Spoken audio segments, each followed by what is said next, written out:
For the second time this year, the REvil ransomware group has disappeared off the grid. Will they come back again? All bets are open. With some pests you hope they never recover from a blow. It's almost too good to be true, but one can hope.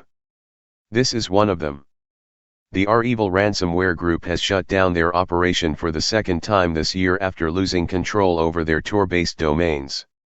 Shutdown number 1. REvil's first shutdown was in July 2021, after the gang successfully pulled off a supply chain attack against managed service provider Cassia. Shortly after this widespread incident, all online traces of the gang weirdly seemed to vanish from the internet. In particular, the payment sites and data leak site were taken offline, along with the infrastructure for victims to make Bitcoin payments and get the decryption tools.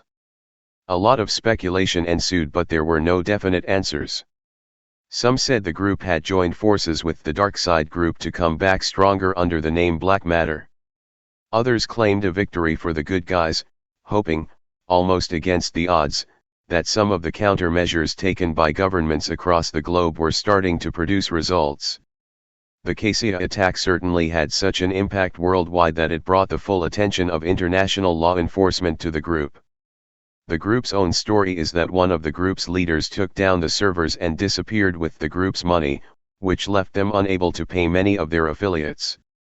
The comeback. Unfortunately, a few months later, the REvil ransomware gang made a comeback, attacking new victims and publishing stolen files on a data leak site. The Tor payment and negotiation site suddenly turned back on as well, with the timers for all prior victims reset to the day the infrastructure went offline. Shutdown number 2. This time the shutdown looks to be a result of a hostile takeover. This week, the gang's Tor payment portal and data leak blog were allegedly hijacked, and a spokesperson for the group said the server was compromised. The threat actors post on an underground forum said the group's Tor services were hijacked and replaced to point to a different location. And again speculation comes into play. Allegedly, many affiliates were still waiting to be compensated for the losses they suffered when the group last disappeared. On top of that, there are rumors that the developers of the ransomware hid a backdoor in their code, so that they can forego their affiliates and provide decryption keys directly to victims. This doesn't really make sense, in my view. But it is possible that a key exists that can decrypt the files of multiple, or maybe even all, victims. It wouldn't be the first time. Either way, cybercriminals that operate under covered identities rely on a strong base of trust if they want to continue to work together. And that trust in REvil seems to be at a low level, and may be totally gone depending on how this disappearing act turns out. Tor-C file. In all the reports about the server takeover, there is a mention of the Tor-C file. This is a text file that holds the configuration details for a Tor instance. The spokesperson for REvil claimed that the path to their hidden service was deleted and the attacker raised their own, hoping that they would go there. Basically, the hidden service in the Tor-C file is what points visitors of an.onion site to the correct web server.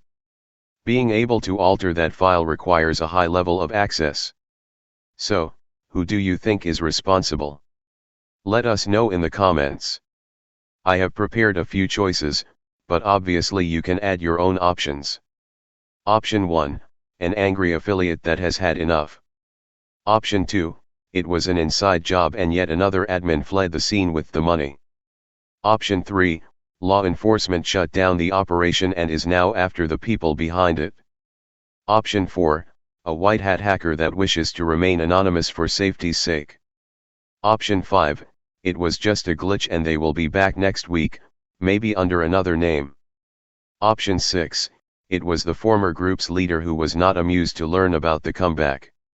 Wink if you are not guessing, but know for a fact.